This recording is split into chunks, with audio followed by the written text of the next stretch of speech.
Give us an update right now. All I know I can tell you is that he told me where the body was. He told me what he did with it.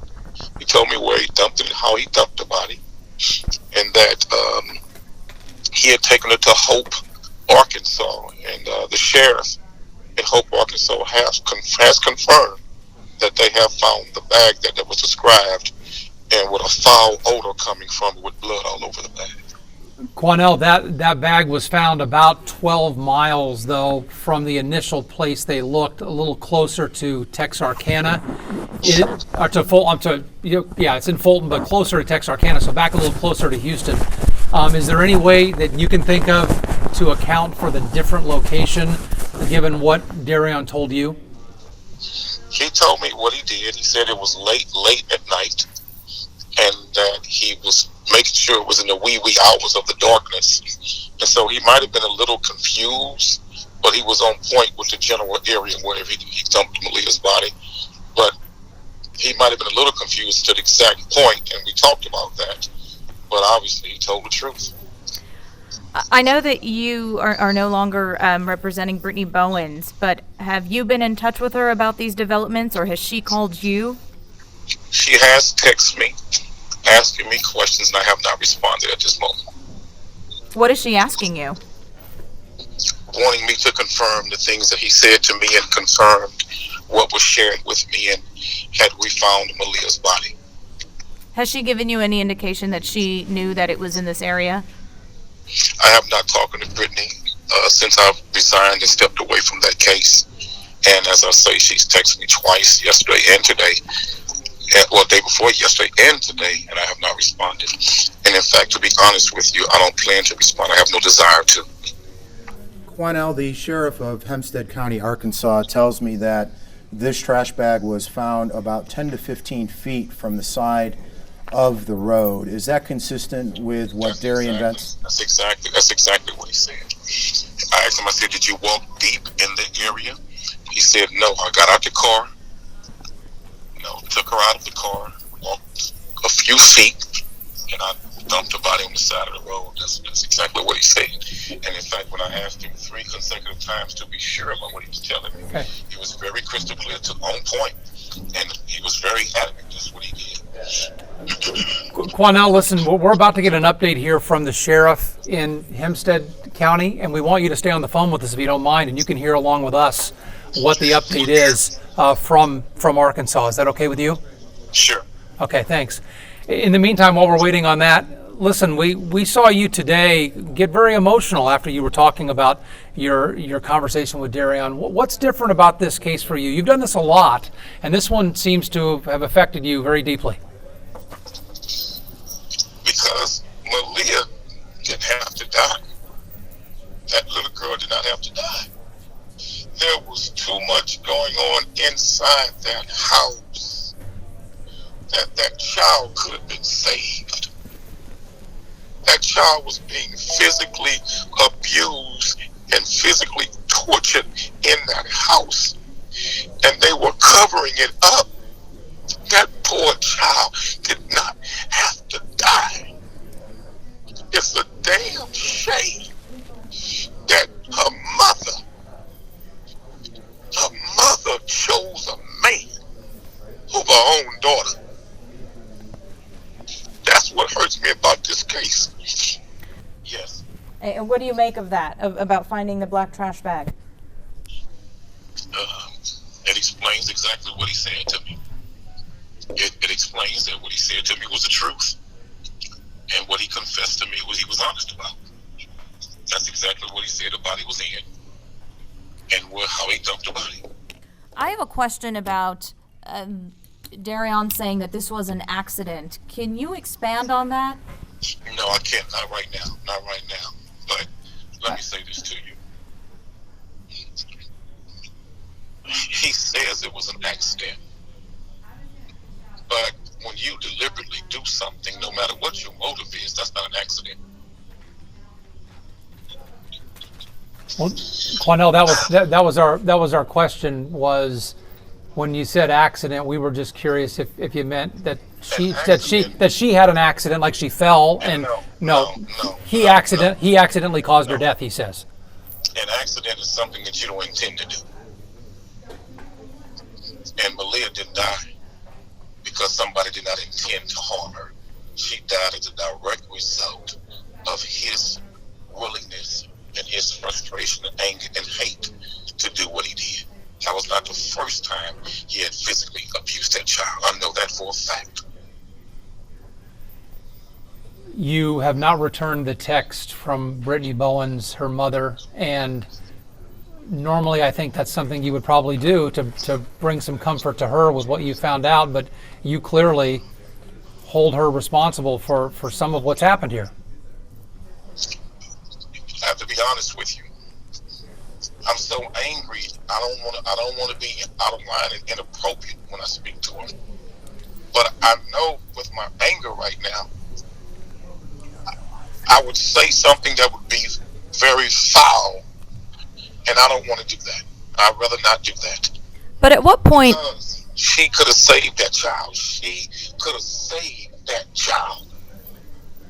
But at what point did you decide to no longer associate with Brittany Bowens? At what point did you say, I can no longer do this? I know that you probably have some choice words for her, but what was the turning point for you? It was when she and I was riding one-on-one in my car, and we was talking about what she thought and believes had happened to Maleah and what she shared with me about what he had did previously. And at that point, I was done. I was just done. I couldn't take here no more. What does she think happened to Maleah? We'll deal with that later. But I can assure you it will be dealt with.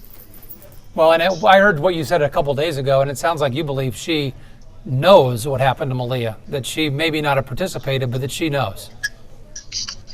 I do not believe that she's in the dark about what happened to Maleah. I believe she absolutely, based on this man's history, this man's behavior, and what he had did to this child in the past, and because he was angry with her when she said going to the airport and at the airport that she was giving him his ring back, she was not going to marry him, and she discovered these inappropriate sexual pictures he was sending to another man, and she would respond to his continuous phone calls and text messages that he had an anger issue. He snapped, and he took it out on Maleah, but that's not the first time he did that.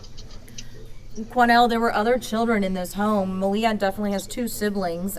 We know that they are not allowed to be in touch with either Brittany Bowens or Darion. But can you tell us a little bit about the siblings, where they are, and if you know anything about suspected abuse involving them as well? No, I don't know anything about any suspected abuse involving the other children. I know that the other children are with family, and they can have no contact with them, but I know nothing about the other children being abused. That initial story from Darion Quanell was about the beating and the kidnapping and all that, but the 1-year-old boy was with him. Did he say anything about that 1-year-old being with him on the drive to Arkansas? No, I didn't.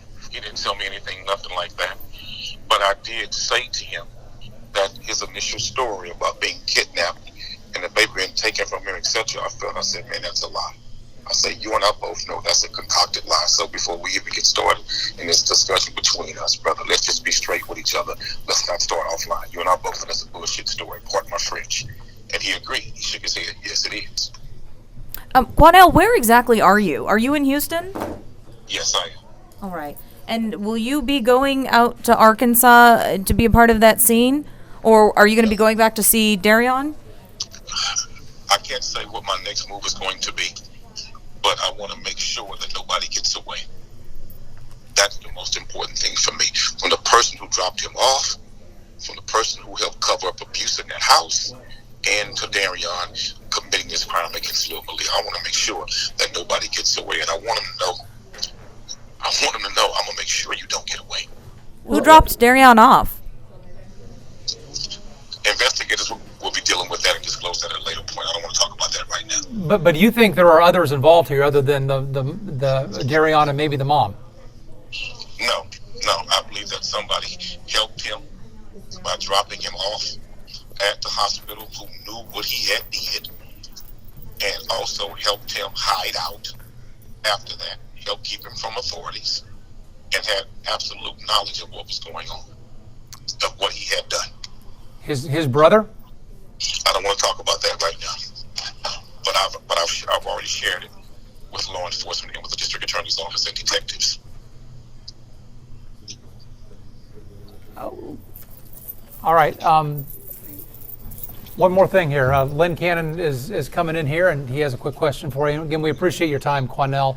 I know this is a tough time for you, but Lynn has a couple more questions for you here. Sure. Go ahead, sir. Yeah, Quanell, thanks for the update today. I know that's been kind of a wild ride, but I wonder, so when exactly did you, I may have missed this, talk to Darion in the jail? This morning. This morning, and how long did you talk to him? I think we talked for maybe 30 minutes. Was that something you requested, or did he request you to come talk to him?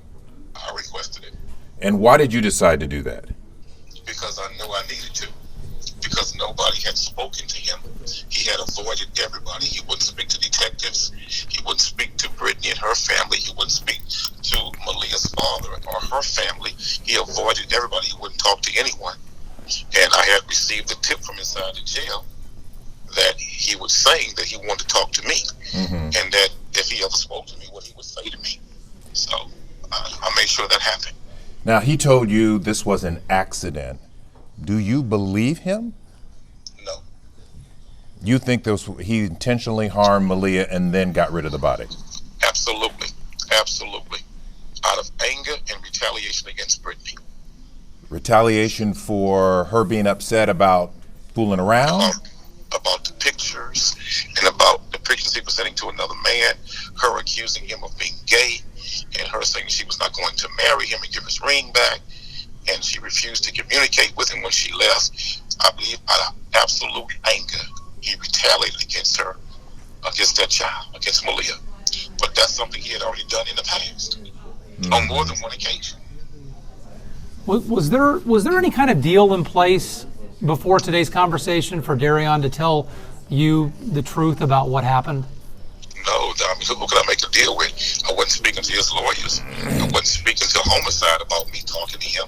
There was no deal. This was a man-to-man conversation that I knew if I had, I would make progress. A lot of people were asking that on our social media pages. I want to just make that clear. And actually, the district attorney came out this afternoon and said there was no agreement in place. I just wanted to make sure that was your understanding as well. They didn't even know I was going to visit him. Nobody knew. Nobody knew that I was going to visit him. You said this morning, Quanell, that it was just, your quote was, someone asked you, how did you get him to talk? You said two men talking. But I have to ask you again, how were you able to get this information when he wouldn't speak with law enforcement or anybody else? What did you do to get him to finally open up and talk about this? This is not the first case I've solved like this. I've solved multiple cases involving missing people, missing children who've been murdered, and law enforcement and the FBI could not get anything out of these suspects. And when they speak to me, I'm able to get confessions when nobody else can. This is not the first. Hey, we're not. There's no doubt you're good at this. I'm just curious how you do it. That's between God and I. That's between God and I. Hey, But I'll get it done. Quanell, I wanted Yes. to know, so the reward for information finding Maleah is $27,500, I believe.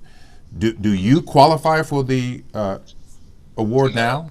No, as a community activist, you don't get reward money from Crime Stoppers. That's been a standing policy for over 20 years from Crime Stoppers.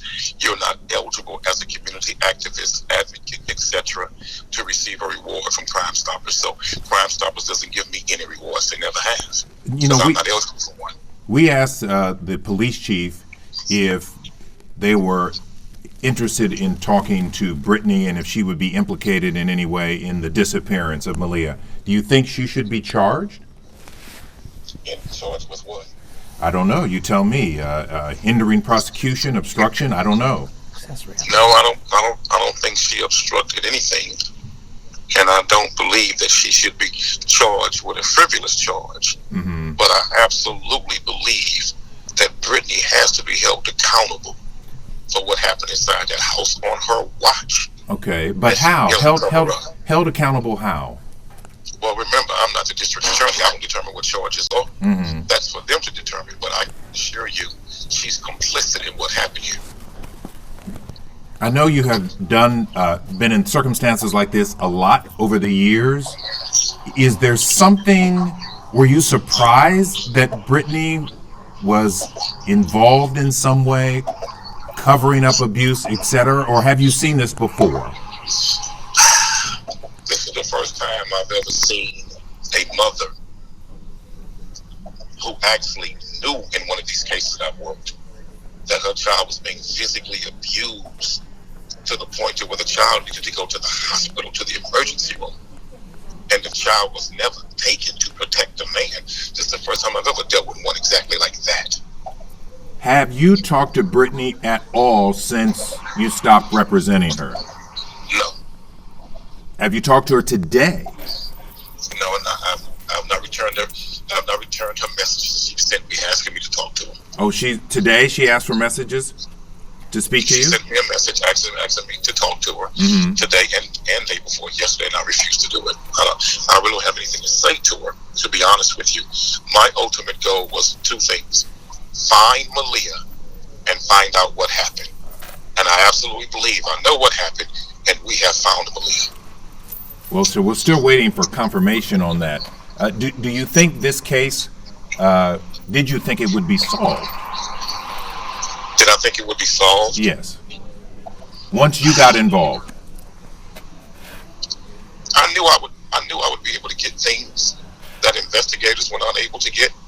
I knew that I would be able to get information, but I did not think it was going to turn out the way this has turned out, because I didn't expect to find out certain things that I found out about what was going on in the home. But I always knew one thing, and I believe this, that if I ever had a chance to sit down with Darian one-on-one, just him and I, that I would find out what happened to Maleah and where she was. I never doubted that. If I could just speak to him, I would find out. I have to tell you, this story has captured the interest of the nation. As we look at our social media pages, our digital pages here at KHOU, people from all over the world actually are asking about this story. Why do you think this particular missing child case has become of such interest to people all over? Is there something that you think resonates more than, unfortunately, the thousands of other children who go missing each year?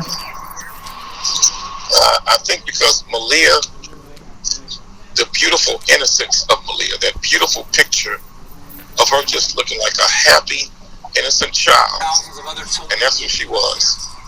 And I just think that the city of Houston just took this child on as their own. You had people from every race, every culture, every walk of life that took Maleah on as their daughter, their child, and it just exploded in love for Maleah. I don't know if many people know this. I understand you have two daughters, right? Yes, I have two. I have a small daughter that's 6 years old, close to the age of Maleah. So you must feel something about this case, given you have daughters yourself. Oh, absolutely. You know, I have adult daughters, and I have one teenage daughter and my 6-year-old daughter. Every time I looked at Maleah, I thought about my little girl. Every time. And I'm going to be honest with you. I'm going to be very honest with you. My daughter asked me yesterday, had we found Maleah yet? Your young daughter or older daughter? No, my older daughter asked me, had we found Maleah yet? And I said, no, baby, we haven't. And my daughter said to me, she said, Daddy, I think you can find her. Just keep looking. Is that why you went back to the jail today to talk to Darian? Is that what motivated you to go today? Yes, absolutely. But what's ironic about it is the same thing happened with my same daughter, Lauren, with the Randy Sylvester case. When Randy Sylvester wouldn't tell me where the children was, I got tired and I went home. And when I went home, my daughter Lauren asked me the same thing. She said, Daddy, have y'all found the kids yet? I said, no, baby, we haven't. And she said to me, well, Daddy, keep looking. And when she told me that on yesterday, it was like an epiphany of the same thing that Lauren had said to me in the past. And so I got up this morning and I prayed, and I told people close to me to pray for me, that I was going to the jail to visit with him, and I was going to do my best to find out what happened to Maleah. And God blessed me to make that happen. So I wonder, so they know that you're doing your best, your family knows, to help find this little girl. How do you talk to them about what happened here and the tragedy? What do you say to children in general? You know, I try not to talk to them about this. I try not to, because I don't want to scare them. I don't want to frighten them. And I don't want them to see the boogeyman around every corner. Because if you tell them things about this case and those type of cases, you frighten those kids. But, you know, there are children who've been watching this story, certainly for the past month. What do you say to them? It's got to be a very frightening thing and a confusing thing for them. But the one thing I would say to children, to any child that can hear my voice, if you are the victim of physical abuse or any type of abuse, and your mother or your father is not doing anything about it, please go tell somebody. Go to a school teacher, go to a counselor, go to a police officer, go to a neighbor, go tell somebody. Because Maleah was too young to go tell somebody. But there are children who are suffering abuse just like Maleah right now, and they've told one parent, and that parent helps cover it up. And so that child feels that he has nobody to go to. We have to make sure that these children know there is somebody outside the home that they can go to for help. Well, let me ask you this then. So we're talking about the kids. What about the other Brittany Bowens out there who may be around somebody who's harming their children? What do you say to the other Brittany's out there? You know, I would say to any woman, there is no man walking on earth, no man that's more sacred than your child. I don't care how many bills he's paid. I don't care what money he's giving you, what favors he may be doing, and I sure as hell don't care how good he may be in the bedroom. It is not worth the safety and the life of your children. If he is not good to your children, get the hell away from him. No matter what the circumstances are, don't make excuses. Get away from him. Have you had any contact with the biological father of Maleah at all? No, I have not. But I hope to one day soon sit down and talk to him, because there's a lot he needs to know. Is he around? Is he around in this area? Is he? I know he lives in Houston. He does. He does live in Houston. But there's a lot I would want to share with the brother that he just needs to know about his daughter and what took place in that home. I just want to share it with him because I do believe that he was deliberately kept from his child to cover up the abuse, because if he would have been able to see it, perhaps they would have been exposed sooner. But I know that they did deliberately keep him away from the child. So, Quanell, I'm sorry, quick question. So I'm looking, there's a court order that prohibits you from talking to Darian Vence. So how did you pull that off if there was a court order? Well, am I reading that right? To be honest with you, I don't believe there's a court order that stops me from speaking to Mr. Vence. There is no court order. And they did not serve me with a court order. Now, had they served me with that order, then of course I would have much obliged. But, gentlemen, they didn't serve me with an order. So I would just say, if there was one, you should have served me, because you didn't. Right, and we're looking at it here. I don't see it signed. But if you weren't served with it, but it does prohibit jail visitation, and it specifically names you and Darian Vence. But this obviously could have been done after today's visit. Yeah, I'm hearing now that this was filed after you visited today. Well, I would say to the attorney that filed it, I would say you should do your job in representing your client.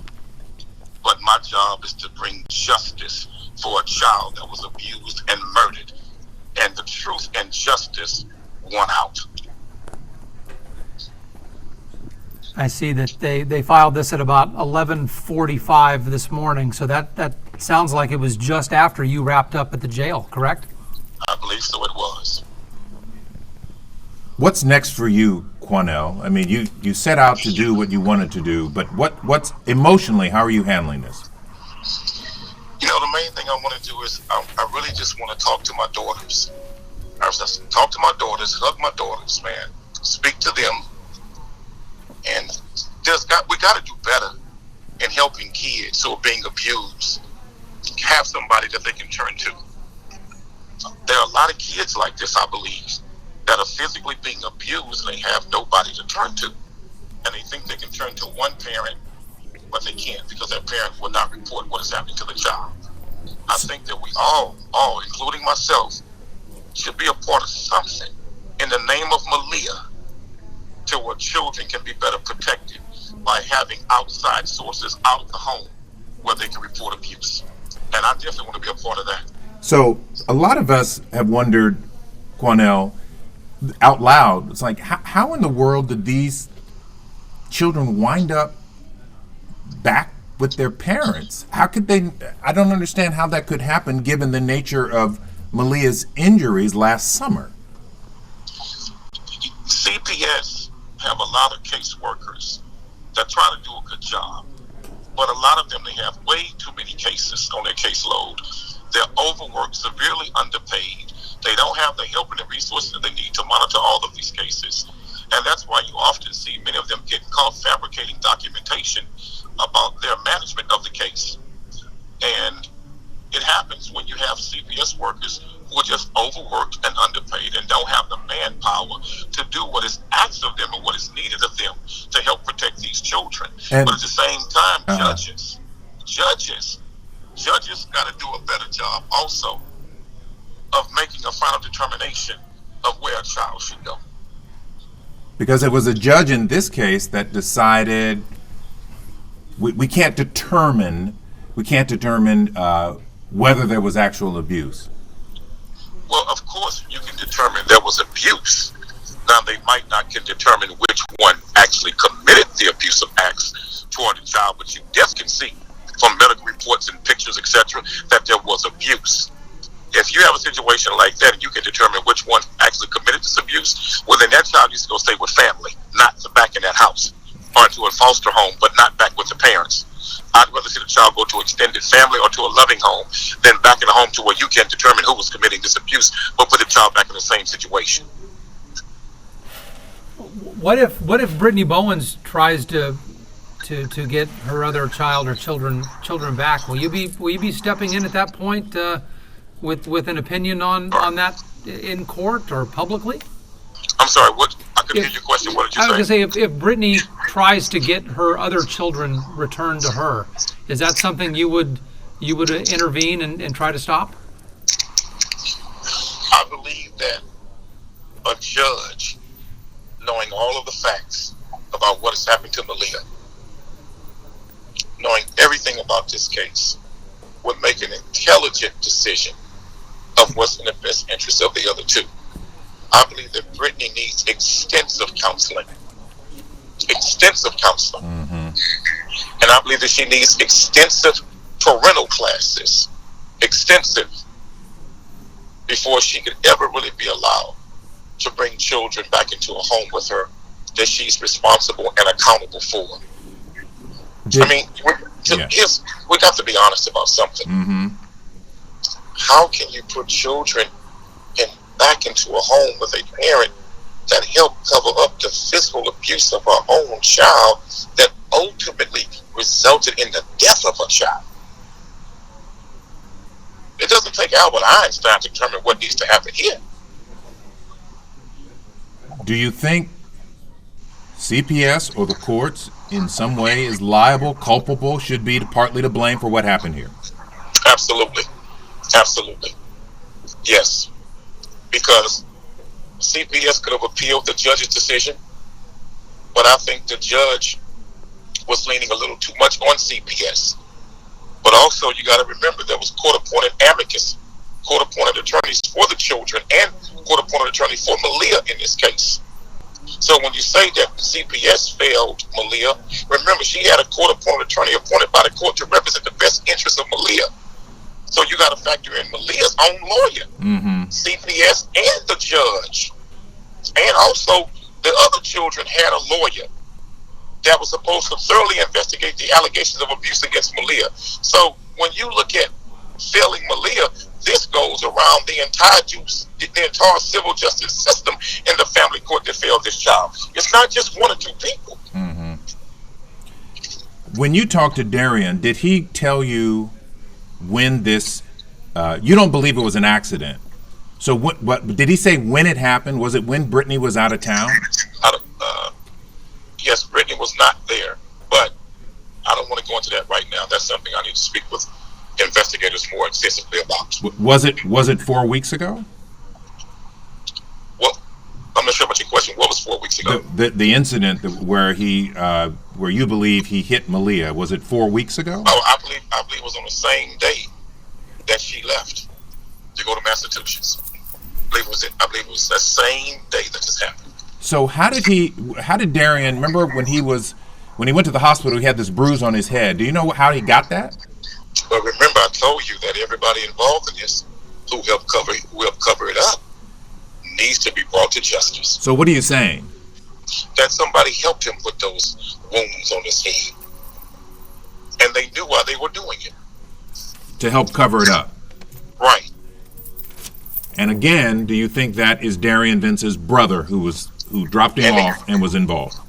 And again, I want to say that I'll let the district attorney's office determine what they want to do with that information, but I have already shared it with them. So you've taken that info to it. I see. I don't want to do it publicly right now because I don't want to jeopardize convictions in this case. And so we've not heard anything about the brother. Do you know where he is? Have investigators talked to him? I have no clue where he is. It was my understanding, according to one source in law enforcement, that he packed his family up and moved back out of town. Really? Yes. Do you know whether he's talked to Darian, either visited or talked to him by phone since he's been in jail? I'm not sure. I know he visited him while he was in jail, but it hasn't been lately. And he left town? Yes, that's what I was told. Do investigators know that? I'm not sure, but I did share that with them today. Do you know where he went? I understand he went back to St. Louis with family in St. Louis. Whether that's true or not, I'm not sure, but that's what I was told. But your contention is, for people who haven't followed this super closely, especially from a month ago, that story of him being beaten unconscious near Bush Airport, you're saying that the wound on the head was inflicted by somebody to help back up that story. Absolutely, yes. Absolutely. All right, let me ask you about this new attorney that apparently filed this motion against you today. I know one attorney dumped him. I don't know if this is the same attorney. Do you know a Dorian Kotler? No. Okay. Do we know why the Darian's attorney dropped him as a client? Do you know? I'm not sure. Yeah, we've not seen anything as to a reason why. It may have something to do with what you're telling us today. I'm not sure. He'd have to speak to that for himself. I just know he got off the case. Mm-hmm.